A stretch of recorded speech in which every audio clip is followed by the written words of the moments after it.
We shall now move to questions about the notice. Are there any questions? And I give the call to the Honourable Leader of the Opposition. My question is to the Prime Minister. The families of the Bondi terrorist attack victims had to beg the Prime Minister through their grief and tears for a Commonwealth Royal Commission into anti-Semitism. The Prime Minister forced those families to juggle unimaginable grief with national advocacy. It was callous, it was unfair, and they are owed an apology. The Prime Minister dithered and delayed with a host of bogus excuses, citing nameless experts, saying it would take too long, arguing it would platform hate. Not once has the Prime Minister admitted to and said sorry for his mistakes. Can the Prime Minister just humble himself for once and simply say sorry? Order. Order. We've dealt with this time question before. I hope it will be the same measure applied if any ministers go over time. The Prime Minister has the call. Mr Speaker, what happened on the 14th of December was a targeted, evil, anti-Semitic terrorist attack on Jewish Australians. And my heart breaks for every person, every family, every community that has been made to suffer because of that senseless, hate-filled violence. I've attended homes, synagogues, private meetings, both in their homes, in my Sydney home for the moment, in my Sydney office with those families. I haven't had TV cameras with me and radio reporters. What I've done is engage respectfully with those people. I've said I feel the weight of responsibility for an atrocity that happened whilst I'm Prime Minister. And as I have said, I am sorry that this occurred. Sorry for the grief and pain that the Jewish community and our entire nation have experienced. Our responsibility is to channel that grief, that pain, that anger into meaningful action, making a difference.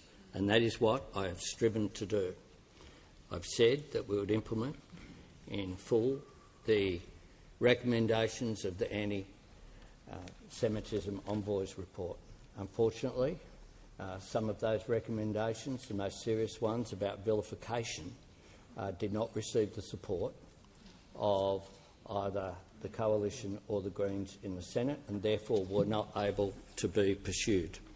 We did, in the immediate aftermath of the attack, our priority was unashamedly about the safety of Australians. If you look at what has happened with terrorist attacks overseas, what often occurs is that one attack leads to another coordinated attack somewhere else as part of planning. Our first priority, unashamedly, on the Sunday night, on the Monday, on the Tuesday, on the Wednesday, on the Thursday, was not to worry about politics. Our priority was, were these people part of a cell? Would there be another attack at another place in Sydney? Would there be a follow-up attack in Melbourne? Were Jewish Australians being kept safe? Were the leaders of those communities being kept safe? We upgraded the security measures around the track. Our priority was that. What were the gaps that were missed in security as well through the National Security Committee that has met on almost a daily basis every day since December 14? That was absolutely our priority, was to get that right. Our second priority was to make sure, not that we do something in a year's time or 2 years' time, but to do something immediately. And the Parliament, the House of Representatives, passed legislation, not as strong as we would have liked in tackling anti-Semitism just before question time, but what we could get through. That was our priority, and we called a Royal Commission. Once we had the Royal Commissioner in place, once we had consulted the Jewish community about the terms of reference as well. Order. Give the call to the member for order. Asking all members to show restraint today, of all days. Give the call to the member for Isaacs. Thank you, Mr. Speaker. My question is to the Prime Minister. After the tragic events of the violent anti-Semitic terrorist attack at Bondi Beach last month, how is the Albanese government working to combat anti-Semitism, extremism and hate and keep all Australians safe? The call to the Prime Minister.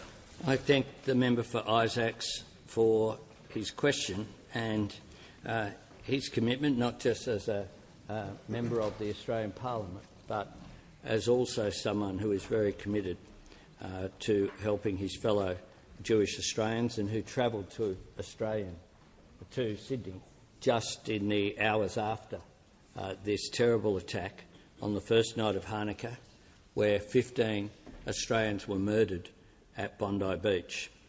They, of course, wounded dozens more, men, women and children. It was an anti-Semitic terrorist attack aimed at Jewish Australians, inspired by ISIS, the deadliest that has ever occurred on Australian soil. It was also an attack on every single Australian because it was an attack on our way of life in which the Australian covenant is that if people have any prejudice or hate, that's left in the customs hall. And here in Australia we respect each other, of different faiths, of different backgrounds, and we treat each other properly. Now, since the horror of that day, our priority has been to keep Australians safe, to combat anti-Semitism, extremism and hate, to bring an end to violence, to bring the nation together, and to wrap our arms around the Jewish community, to be with them in their profound grief. We have announced a Royal Commission into anti-Semitism and social cohesion, so people can tell their stories to inform meaningful action. Today, we have passed through this House laws to address both the motivation and the method of the anti-Semitic terror attack at Bondi, because the terrorists had hate in their hearts, but they also had high-powered rifles in their hands. We're taking action on both, tackling anti-Semitism, tackling hate and getting dangerous guns off our streets. On Thursday, we'll come together in a National Day of Mourning, honouring the victims and all those impacted by the violence at Bondi. The theme that the Chabad community have chosen is Light Will Win, a gathering of unity and remembrance. And that is what the local community, led by their spiritual leader, Rabbi Ullman, who I've spoken with again this morning, really want to see. A fitting moment for our grieving nation to come together and reaffirm our commitment that in Australia, light triumphs over darkness. Give the call to the Leader of the Opposition. Thank you, Mr Speaker. My question is to the Prime Minister. After Australia's deadliest ever terror attack in Bondi, the families of victims wrote to the Prime Minister and said, quote, "We have endured more than 2.5 years of relentless attacks. Our children feel unsafe at school. Our homes, workplaces, sporting fields and public spaces no longer feel secure. It is an intolerable situation that no Australian should have to endure. Prime Minister, I ask again, will you apologise to Jewish Australians because you and your government did not listen?" The call to the Prime Minister. Thanks, Mr Speaker. I certainly acknowledge very directly the pain that Jewish Australians are feeling and that they have felt for some period of time. The idea that anti-Semitism began with the election of the government in 2022 is just not right. The Executive Council of Australian Jewry on the 25th of November 2018 said that the 12-month period ending 30th of September 2018 saw a 59% increase over the previous year in total anti-Semitic incidents in Australia involving threats or acts of violence. Josh Frydenberg, the then Treasurer, said on 10th of May 2019, "Anti-Semitism is on the rise here in Australia and the number of incidents has increased quite dramatically." The member for Berowra said on the 7th of May 2019, "I find it hard to believe that in 2019 we are witnessing anti-Semitic incidents on an unprecedented scale." Senator Andrew Bragg at the same time, "I believe anti-Semitism is a rising problem." Order. We don't need those sorts of commentary. Member for Berowra is entitled to raise a point of order. Point of order, Mr Speaker, on relevance. The Prime Minister wasn't asked about the history of anti-Semitism in Australia. He was asked whether he apologised for his government failures not to do enough to deal with the anti-Semitism. Prime Minister, order. As all members know, I can't direct any member to give a yes, no, or as the answer you would like. Prime Minister is being directly relevant, giving information to the House about the exact topic he was asked about. Prime Minister has the call. Let me be very clear, Mr Speaker. All governments should have done better. That is my point. The idea that anti-Semitism began 2 years ago with the change of government is false, and it's declared to be false by the comments of those opposite in senior positions. Despite the surge in anti-Semitism on their watch, did the Morrison government appoint a special envoy to combat anti-Semitism? No.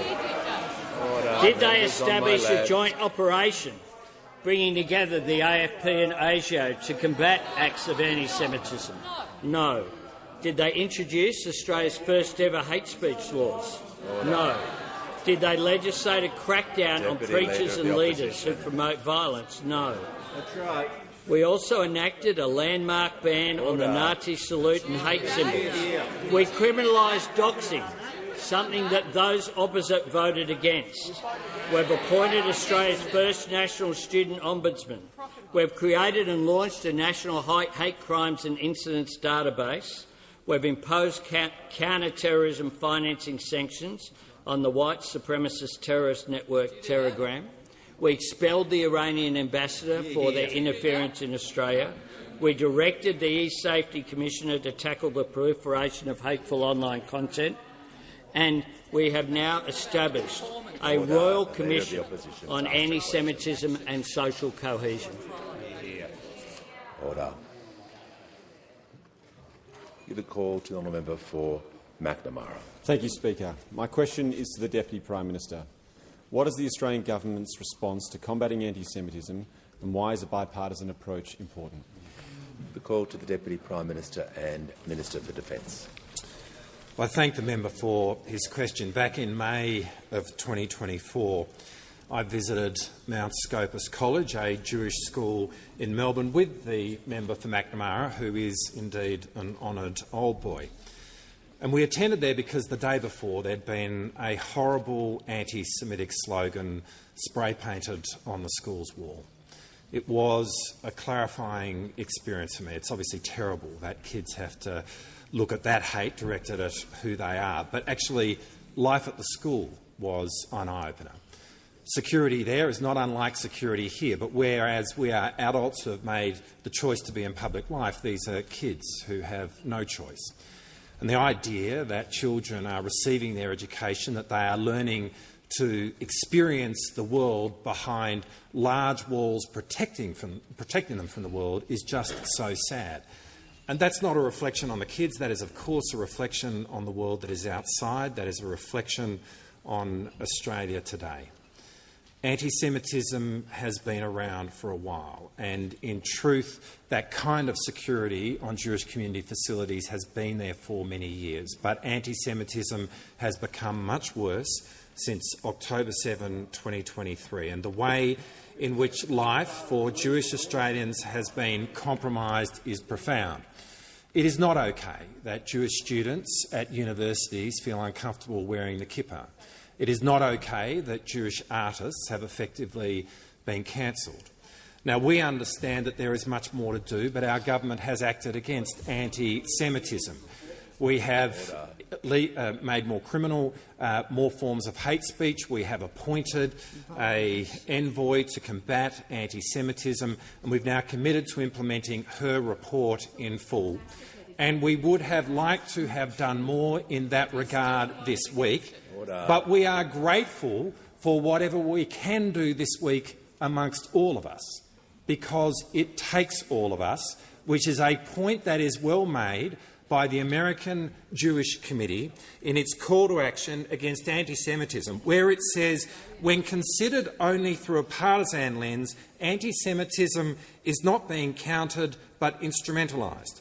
Anti-Semitism must not be a partisan issue used as a wedge within the Jewish community. Especially in advance of elections, we encourage candidates and elected officials to be mindful of politicisation and reach across party lines to address anti-Semitism. These are wise words. We are only going to rid the scourge of anti-Semitism in this country if we all rise above our parties and do it together. Order. The member for Fisher is just going to cease interjecting because I'd like to hear from the member for Wentworth with her question. My question is to the Prime Minister. Radical extremism, Islamist and other forms, is a threat to Jewish Australians and all Australians, as we saw so devastatingly in Bondi on December 14. We have had de-radicalisation programs in place for many years, but extremism is still taking root.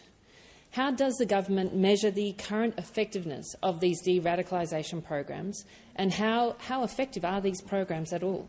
We do have the Richardson Review and part of the Royal Commission coming up, but is the government planning to take any other actions in terms of de-radicalisation in particular before then? Thank you.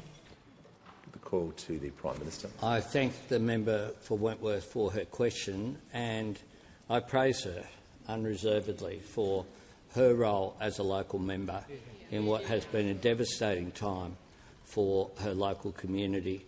And not just the Jewish community, but of course Bondi is such an iconic place, and the local member has shown extraordinary leadership and capacity, in my view, and I thank her for that.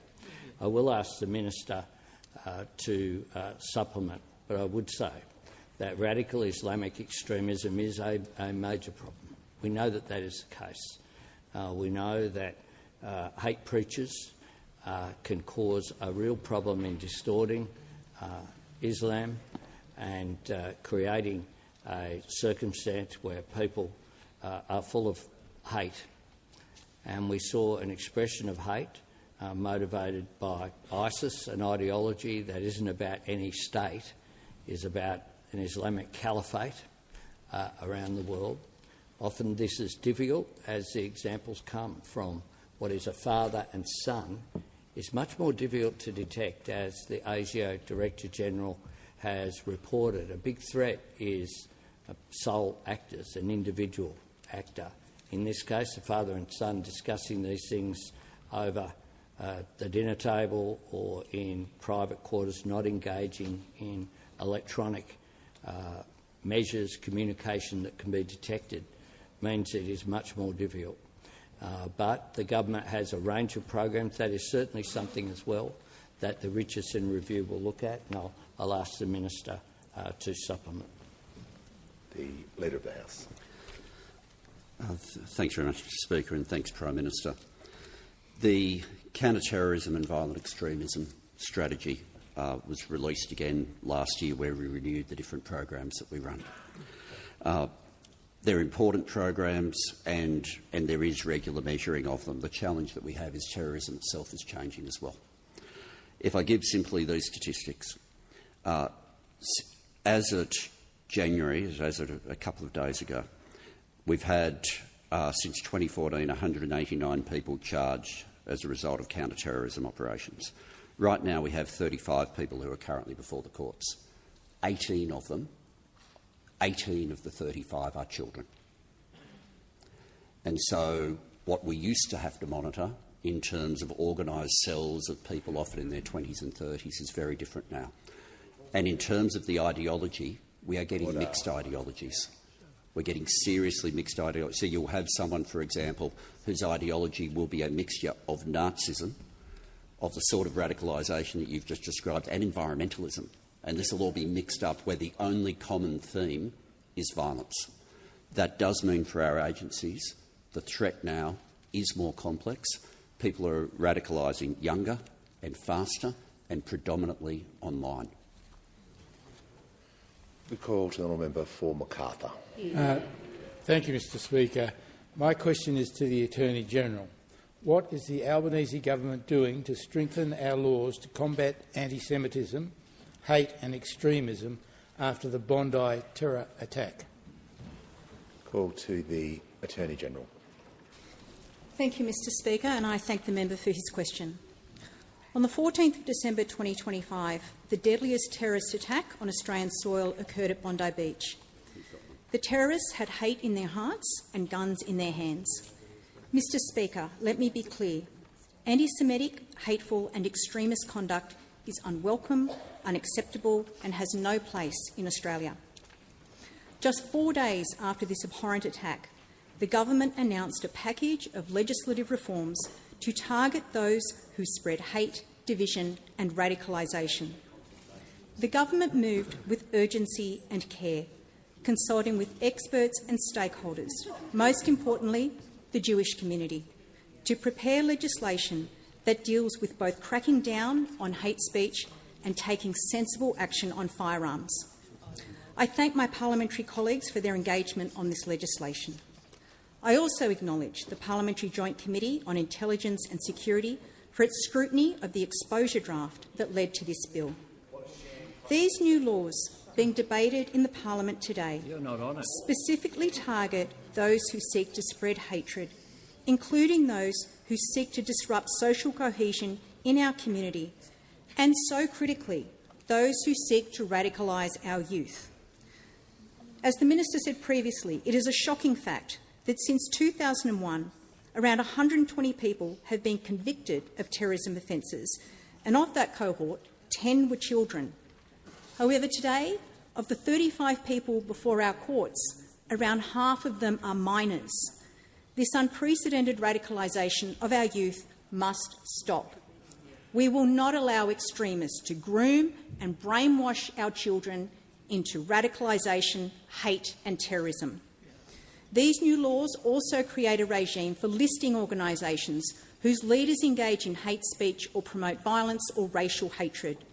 The laws also amend the Migration Act to introduce new grounds, enabling the Minister to refuse and cancel visas on the basis of hate-motivated conduct and offences relating to the spread of hatred and extremism. Organisations that proffer these hateful ideologies must be outlawed, and their composite members must be held accountable. Indeed, Mr Speaker, some of the cowards who spread hate as part of one such group announced they would be disbanding in anticipation of the effectiveness of these laws. The events of the 14th of December were horrific and must never happen again, and these new laws send a clear message that this conduct will not be tolerated in Australia. Call to the member for Barara. Thank you, Mr Speaker. My question is to the Prime Minister. Prime Minister, New South Wales Labor Premier Chris Minns has said sorry to the Jewish community for his handling of the anti-Semitism crisis that led to the murder of 15 people at Bondi. The Jewish community wants to hear their Prime Minister say sorry. For the third time, why won't you say sorry too? Order. Call to the Prime Minister. I repeat that I'm sorry that this occurred, and it occurred on my watch as Prime Minister, something I have said consistently, privately, publicly, said in my first answer as well. Order, members on my left. But what I won't do, Order. The Leader of the Opposition, I am asking all members, I'm pleading with all members to show restraint, respect for people in the gallery. The hundreds of thousands of people are watching this. Our words really matter. I'm asking all of the Parliament to come together so that we can hear the Prime Minister. Let me just say this. When Port Arthur happened, the Parliament came together. No one saw that as a political opportunity.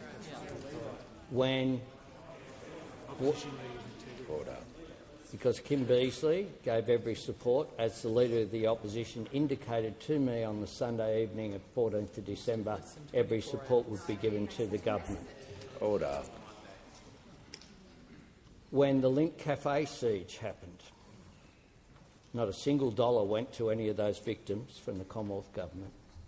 We provided, though, every support to what was then the Abbott government at that time. When the Bali bombings occurred, people didn't see that as an opportunity for politics. People saw that as the need for the national interest to be put first. I am devastated, as all Australians are, at what has occurred. The fact that I'm Prime Minister while it has occurred, I've acknowledged repeatedly. That is a source of sadness, and I'm sad that every government has not done better on anti-Semitism, including mine. What I won't say, though, is that anti-Semitism began when my government was elected, because that is just absurd. What I won't do, October 7 did happen, and there hasn't yet been an independent review of those events of October 7, but in Israel, because they have been getting on with the response. We responded when October 7 happened. Order. We came together in this parliament and passed a resolution unanimously at that time. Order. Members on my left. I'll tell you what I won't do. I won't let the terrorists off the hook by pretending that the atrocity that they committed was not the result of their choices and their actions. This was not a random event. This was an anti-Semitic terrorist attack inspired by ISIS, conducted by a father and son, perpetrated in the name of a perverted, murderous version, as they saw it, of Islam. They bought the guns, they fired them into the crowd. They killed 15 innocent people and wounded dozens more. And the idea that they are not responsible for those actions is something that I certainly will not do. Order. When the House comes to order, we'll hear from the member for Werriwa. Thank you, Mr Speaker. My question is to the Minister for Home Affairs. Why is the passage of the Albanese government's gun reform so important for Australians? What would it have meant to the Bondi terror attack, and what opposition has there been? Call to the Leader of the House and the Minister for Home Affairs. Thanks very much, Speaker, and I thank the member for Werriwa for the question. In responding to the anti-Semitic terror attack, we need to deal with the motivation and we need to deal with the method. We are dealing with two people there who had horrific anti-Semitic bigotry in their minds and in their hearts, and they had weapons they should not have had as those individuals. I don't think anyone argues that those individuals should have been able to have weapons, and we need to be able to respond to the method that they used as well. The vast majority of gun licence holders in Australia take their licences seriously and are responsible individuals. And I say to those people, these changes are not targeted at you. There are claims that have been made by some of those opposite which are simply not true. Our laws will not be a blanket ban on firearms. Our laws will not stop Australian athletes from competing or accessing the equipment they need. Our laws will not stop pest controllers or sporting shooters, those with a genuine need. Our laws will not stop farmers and primary producers from performing their daily tasks. But the question that is right to ask is what the reforms will do when you reduce the number of guns in the community, when you strengthen the National Firearms Agreement, when you strengthen background checks, when you improve intelligence sharing, and when you restrict licences as far as practical to Australian citizens. And the critical question that came to a head in a vote today where those opposite did not distinguish, they did not seek to amend, they opposed the lot in the way they voted on the gun laws today, is what would these laws have meant for those two men? Order. Because there's been a lot of discussion, and we heard the New South Wales debate, should there be 6? Should recreational shooters be able to have 6 firearms? Should it be 4? Should it be 5? How many would those individuals, those two people, how many firearms would they be permitted to have under the laws today that the government supported and the opposition opposed? And the answer is 0. Under those laws, those two people would have been able to access 0 firearms. What are the reasons? Citizens would be only citizens would be able to get a licence. The firearm licence holder was not an Australian citizen. The firearms that they were using would not have been available to them. The son, who didn't have a firearms licence in any event, had he sought one or had the father sought one, Auscheck and the intelligence information that we had would have been cross-checked before a licence could be issued. All of these things result in one very simple question. Do you believe those two people should have been allowed to have those guns? And every member on this side today voted to say no, they should not. Call to the Leader of the Opposition. The Leader of the Opposition. My question is to the Prime Minister. Shana Gutnick, whose father was tragically killed during Australia's deadliest ever terror attack in Bondi, publicly wrote, and I quote, "Australia did not fail quietly. It failed loudly, repeatedly and with full knowledge. Its government watched hatred grow and chose to do nothing. They minimised it, they excused it, they dismissed Jewish warnings as noise." Prime Minister, these are not my words. These are the words of the victims' families. Can the Prime Minister finally humble himself and just say sorry? Order. Order. Member for Fisher. Prime Minister has the call. Thanks, Mr Speaker. I met with Shana yesterday. I spoke with her last week. I spoke with her community leaders. She's from a Bard community in Melbourne on a regular basis as well. Rabbi Moshe Khan, who's a good friend of the member for McNamara. I met her husband. It was a very warm meeting. It was a very warm and generous meeting. And can I say this? The contrast between some of the rhetoric that those opposite have engaged in and the warmth and generosity of this grieving community has been quite extraordinary. I have been into homes, into synagogues, had meetings, had engagements with small groups, one-on-one, with groups of up to 30. First meeting I was in homes on December 16 for the first time. Since then, I must say a number of people I regard now have become friends because of the extent of the engagement. I visited people in hospital. I have engaged with people in every forum, and there is no one who has asked to speak to me who has not had a meeting. And at the same time, what we have had is loud shouting. We had shouting that the Parliament had to be resumed before Christmas, but then when we resumed it, we were resuming it too soon. We had shouting that we had to introduce legislation based upon the anti-Semitism envoy's report, but when we introduced it, they opposed it. Order. They opposed it. The Prime Minister will pause. Order. Leader of the Opposition on a point of order. On relevance, Mr Speaker, my question was very pointed. Can the Prime Minister finally humble himself and just say sorry for failing to act? Order. Resume yourself. Prime Minister spoke directly about the person that you asked him about. He couldn't be more directly relevant when he described what had happened. That I can't make him do what you wanted the answer, but I can ensure that he is being directly relevant, and he has been completely directly relevant to the question he was asked. Speaker, you don't have to bang lecterns to show you're concerned. What you have to do is to show respect and engage in an orderly, respectful way. We have responded in that way in the meetings with the Jewish community. We didn't wait. We have appointed the special envoy to combat anti-Semitism. Within days, we began the legislation. We'd already appointed, of course, the National Student Ombudsman. We have appointed David Gonski to look through the education schemes. We've gone through.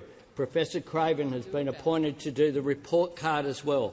We've been going through the envoy's report one by one, and a key element of it was vilification, and they opposed it, and they wouldn't support it. And that's why them together with the Greens were there.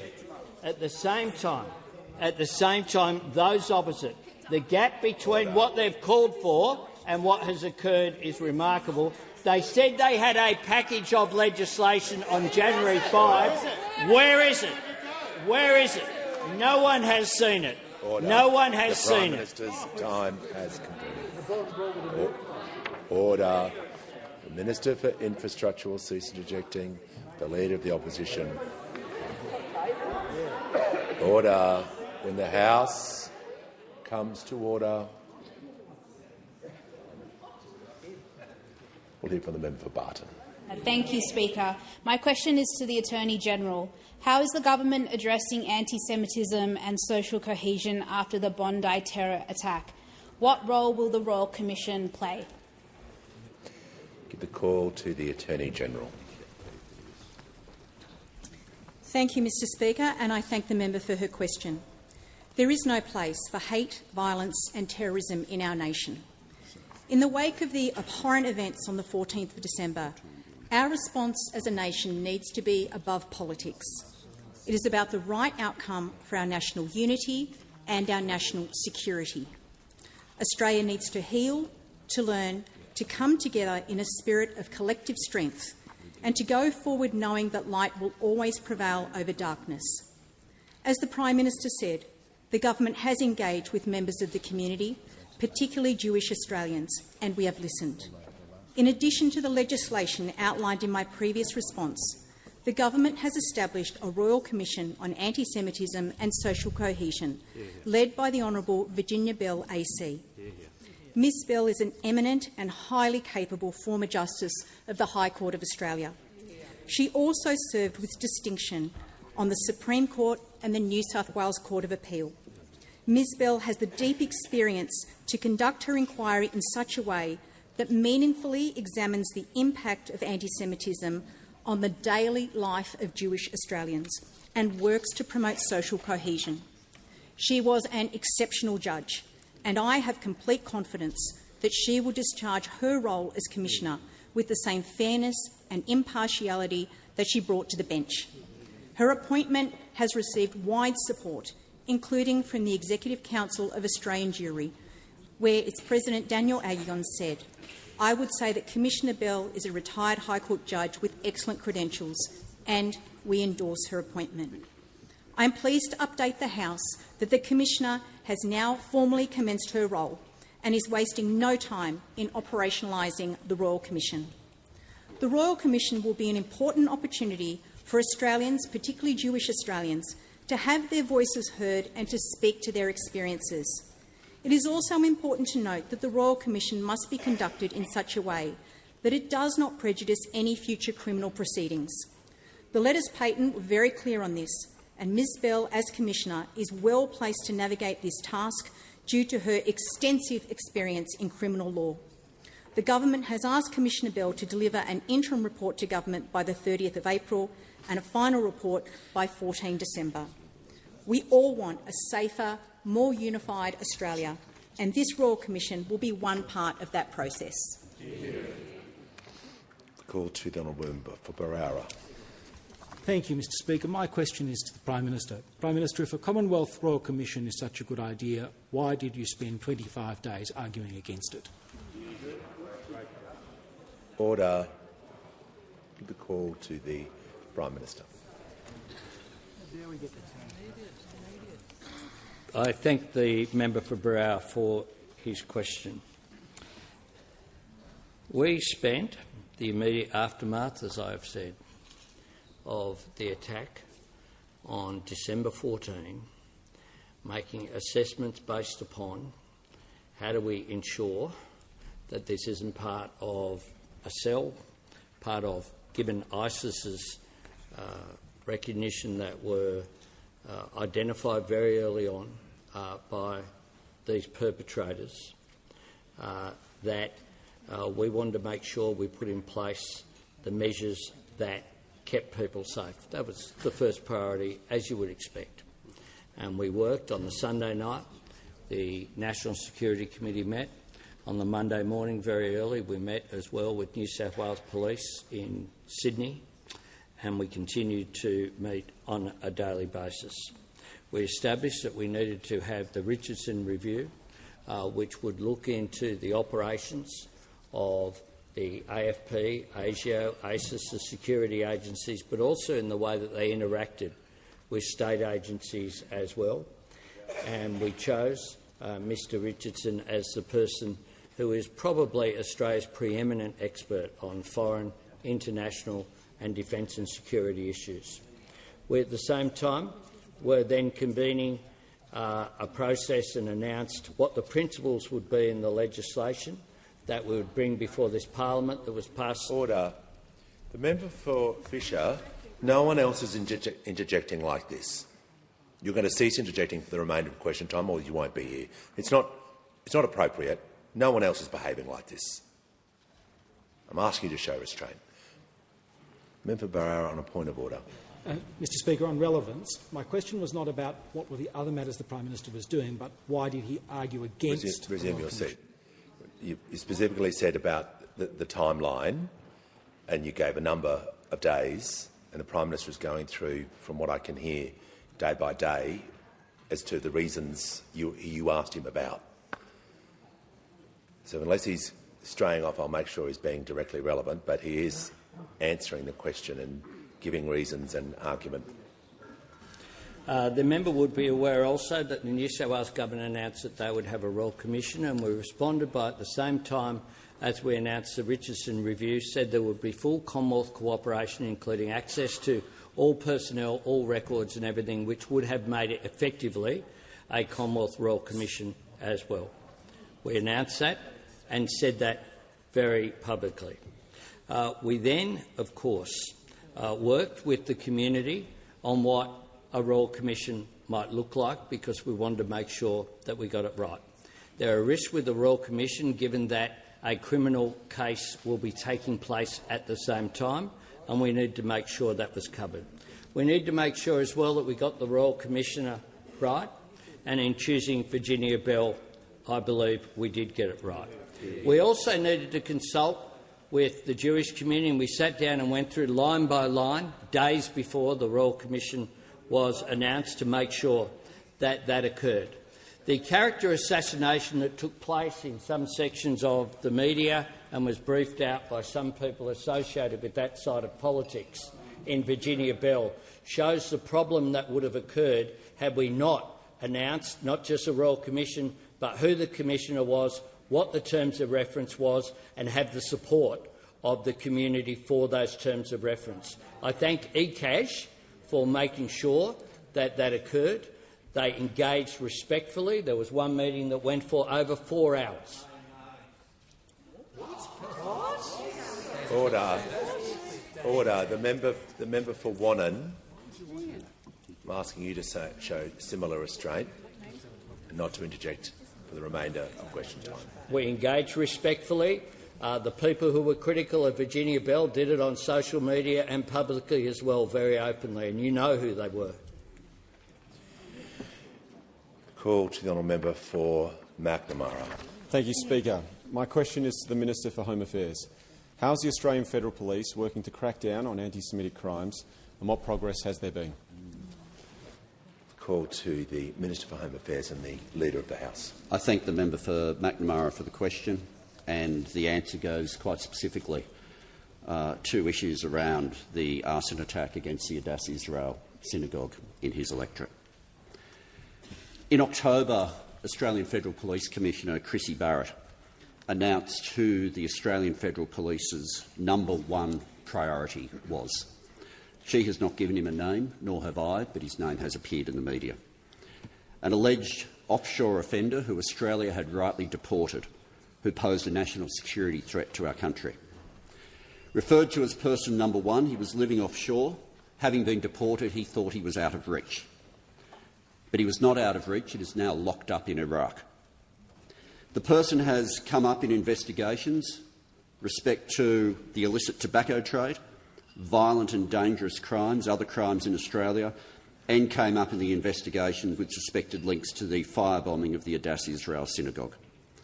After announcing him as person #1 of the priority for the Australian Federal Police, the AFP worked with a number of agencies about the offender.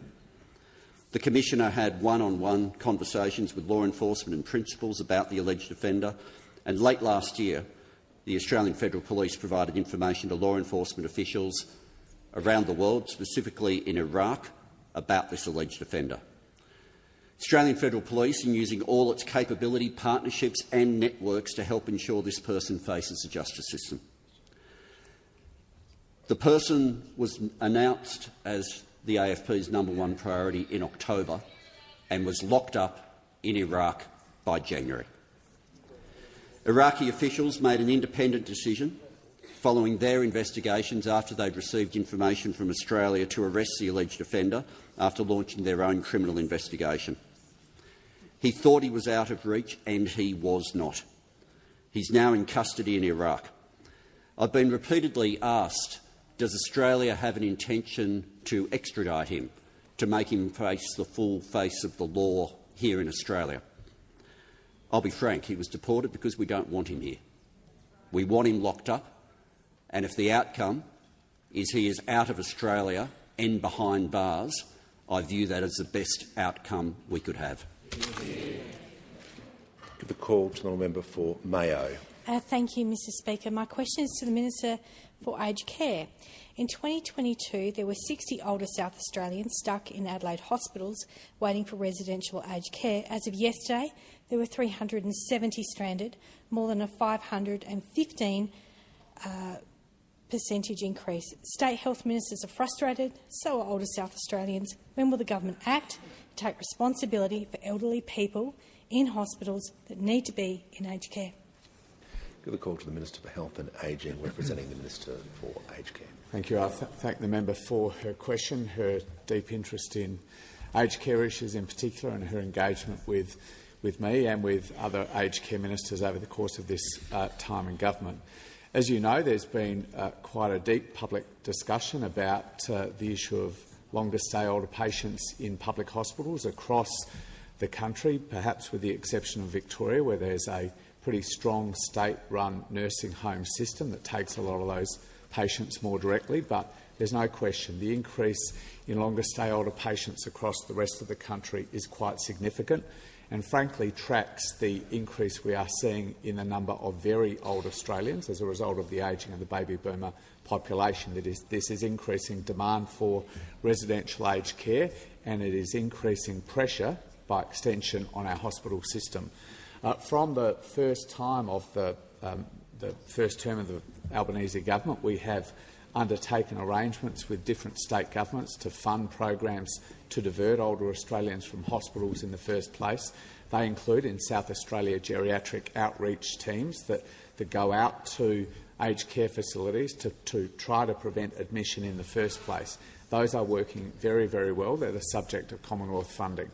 We're also trying to ensure, as far as possible, that people are able to leave a hospital if they are medically able to do so.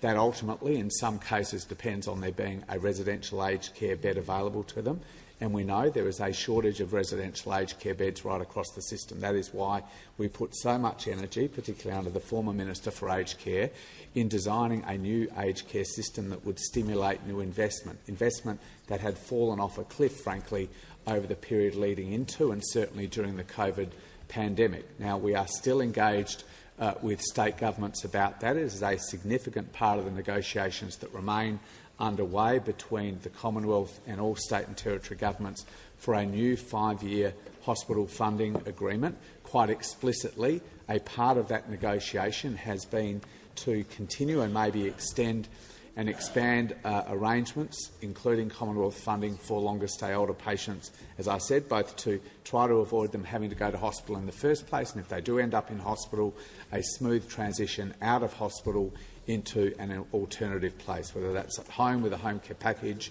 or into a residential aged care facility. Those negotiations are ongoing. We hope to strike a deal, particularly before the South Australian government goes into caretaker. If we're not able to do that, we start to get right up against the end of this financial year, given we only have a 1-year agreement so far, and this will be a big part of those negotiations going forward.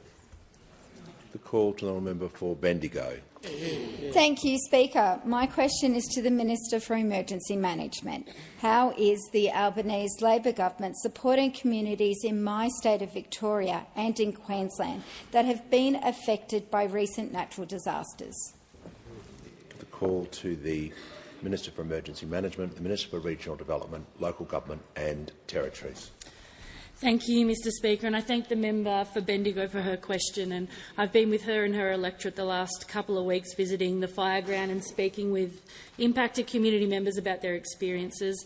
And I want to thank you for your work in supporting the community in the aftermath and what will be a long recovery to come. Mr Speaker, the last few weeks have brought severe weather to large parts of our countries. The bushfires in Victoria have been absolutely heartbreaking for many, and our thoughts are with those that have been impacted by those severe fires, including the family and friends of the man who died in the Longwood bushfire. Whilst assessments are continuing, we currently have 1,300 structures, including 400 homes, that have been damaged or destroyed, and stock losses of up to 20,000.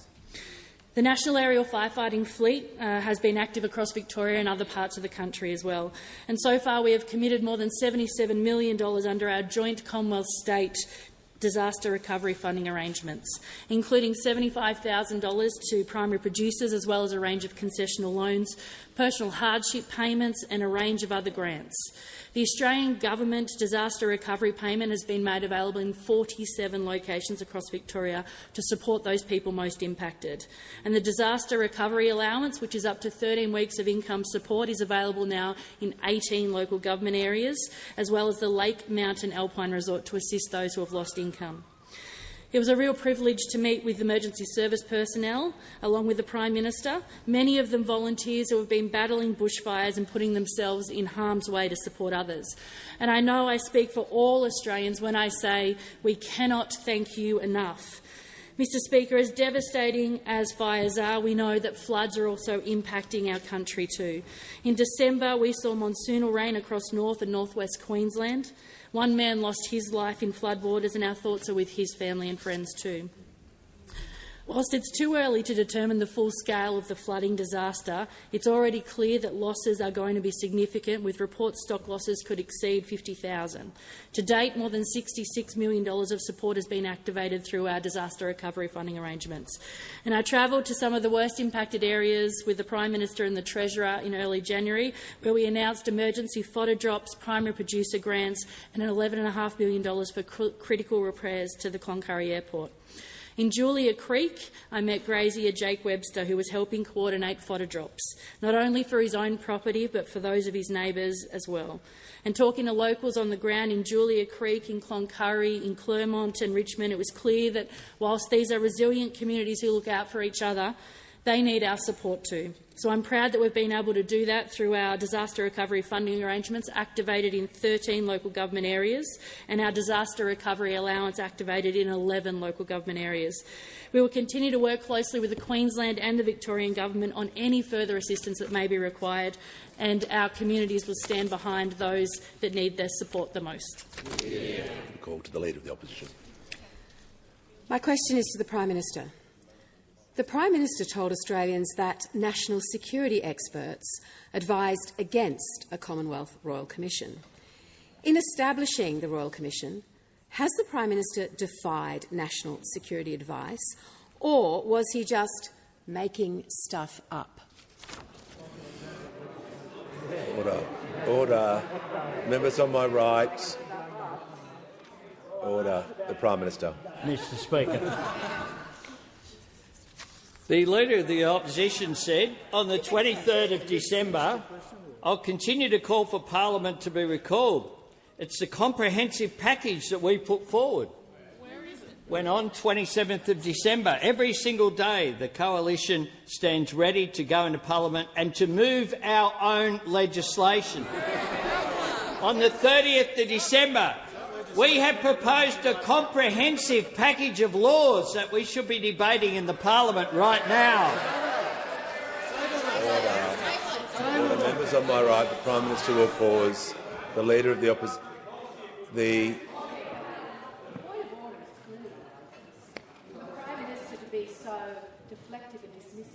Question on national security really does him no good whatsoever, and I draw your attention and the Prime Minister's attention back to the question about national security advice and the Prime Minister's citing of that advice for not calling a Commonwealth.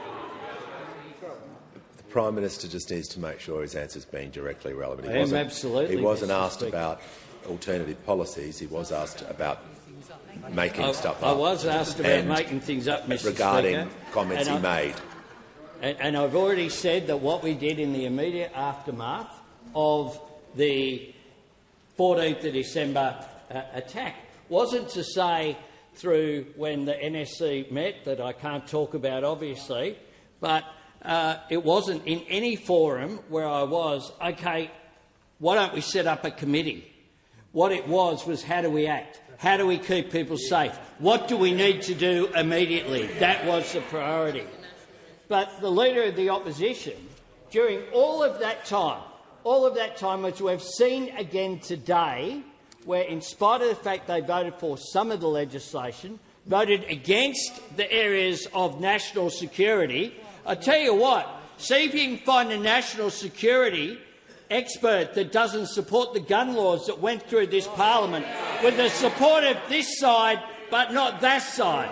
Because one of the problems we've had, Mr Speaker, throughout this is the gap between the rhetoric of those opposite and what they've actually done. They said they had legislation and they didn't. Order. There's only been one point of order taken. Yes, and my point of order goes to the order of the House. Order. Resume your seat. Resume your seat. Resume your seat. Order. Prime Minister was talking about national security advice. I'm going to make sure he returns to that part of the question that he was asked about.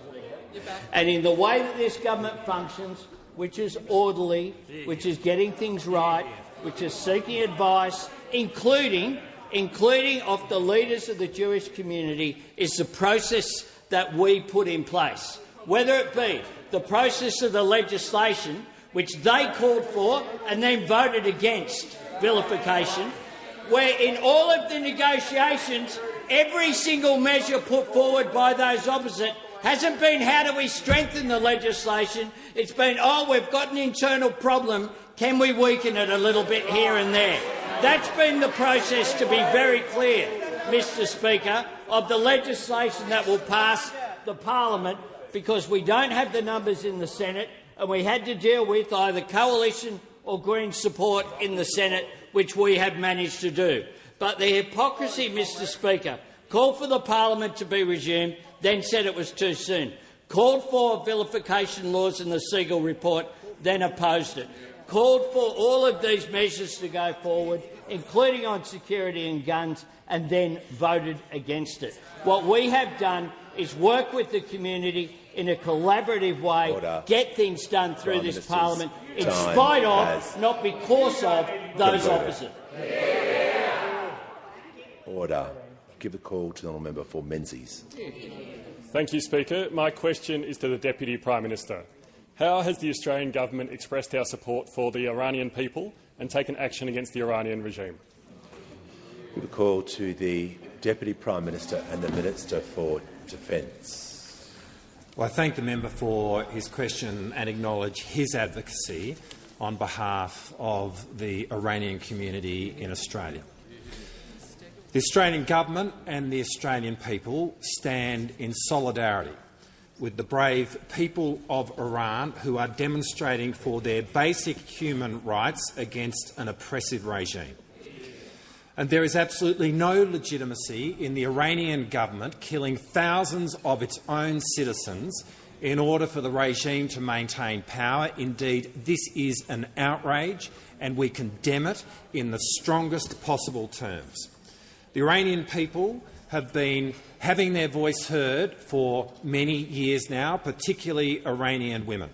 And our government has taken strong action against Iran. We have more than 200 sanctions in place against individuals and entities, including those within the regime and members of the Iranian Revolutionary Guard Corps. We're at the forefront of seeing Iran removed from a UN committee which was focused on discrimination against women. And because of Iranian interference in our own country, we have expelled the Iranian ambassador from Iran. Now, we will continue to work with the international community to put pressure on the Iranian regime in respect of its treatment of its own people and the way in which it engages with the world. That said, there is a significant Iranian community in Australia, and there are Australians who are in Iran. Since 2020, it has been the advice of the Australian government not to travel to Iran.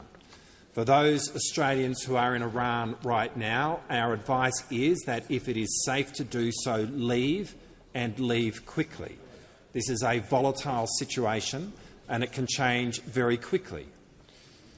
Our embassy in Iran suspended its operations back in August of last year, so there is little, if any, consular assistance which can be provided right now to Australians who are within Iran, which makes it very important for people to monitor Safe Traveller and keep abreast of its updates, which we will endeavour to put up as soon as possible, as well as availing themselves of the 24-hour emergency consular phone line on +612 6261 3305.